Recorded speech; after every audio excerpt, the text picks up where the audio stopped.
நீங்கள் ஜெபம் பண்ண வேண்டிய விதமாவது, பரமண்டலங்களிலிருக்கிற எங்கள் பிதாவே, உம்முடைய நாமம் பரிசுத்தப்படுவதாக. மத்தேயு 6வது அதிகாரம் 9வது வசனம்.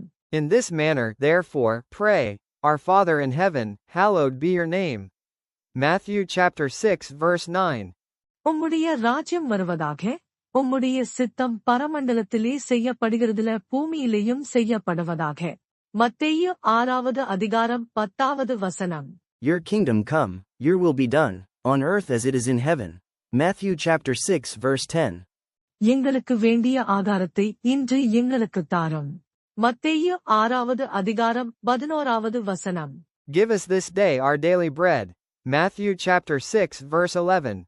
எங்கள் கடனாளிகளுக்கு நாங்கள் மன்னிக்கிறது போல எங்கள் கடன்களை எங்களுக்கு மன்னியும்.